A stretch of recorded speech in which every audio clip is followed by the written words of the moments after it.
Hey everybody, it's the Trout, and welcome to another episode of the Trout Show. Thank you so much for stopping by. You know, I've been a musician and a guitarist for decades, and I've listened to a lot of great guitar players over that time. And if you're like me, you can listen to music whether it's on the radio or it's on streaming or wherever it is, and you listen to a guitar player start playing it, and you immediately recognize that player. Because all individual players have their individual tones, whether it's Clapton, whether it's Hendrix, whether it's Jeff Beck, whether it's Jimmy Page. Well, in this case, it happens to be one of my favorite guitarists, Eric Johnson. Now, Eric sat down with me along with the great producer, John McDermott. Recently, they talked to me about the Experience Hendrix tour, which is Eric's going to be involved with. That comes up later this year. And as I talked to them and I talked to Eric, I thought, you know what? Why don't we ask Eric about where did he develop his tone? Oh, by the way, if you want to watch that episode, it's right up here. You can click when this video's over, and hopefully you can see the whole interview about the Hendrix tour.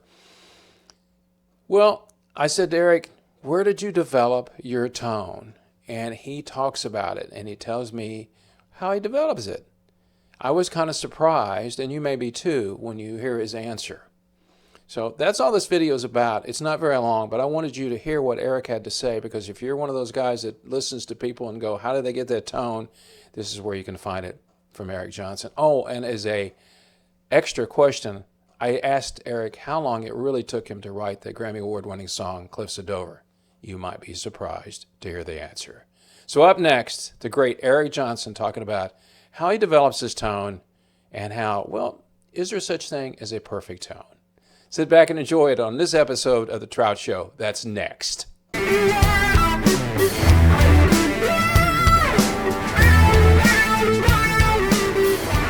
When I hear you play, I mean, it's just something, and I know everybody plays. I can hear Clapton playing all this stuff, but you have your own tone.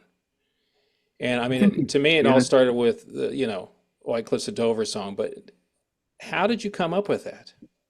Well, it's really just a combination of different things you like. And if you look behind the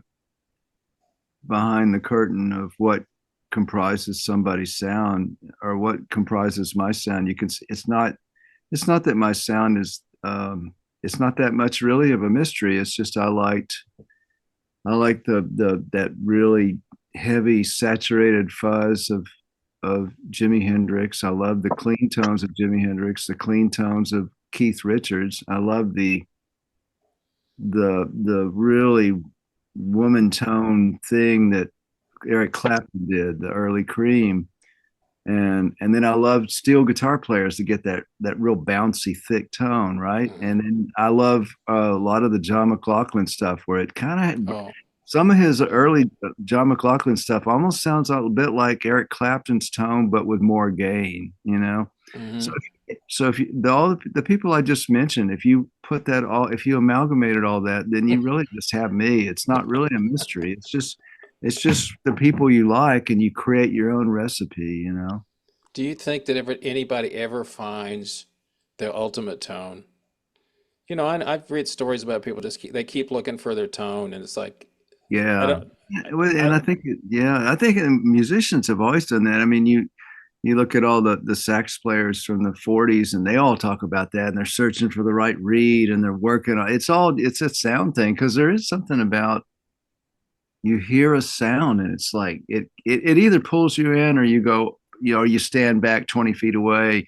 And sometimes when you stand back, they can be like magnificent players, but if the sound doesn't allure you, you just sit back with your mentally and go, God, they're really great. But if it's a sound that pulls you in, it's not even a mental thing anymore. It's an invitation into this spiritual connection thing. Like when Wes Montgomery plays three notes and it's all Yeah. over, or when Stevie Wonder sings, or when Jimi Hendrix. I mean, like that.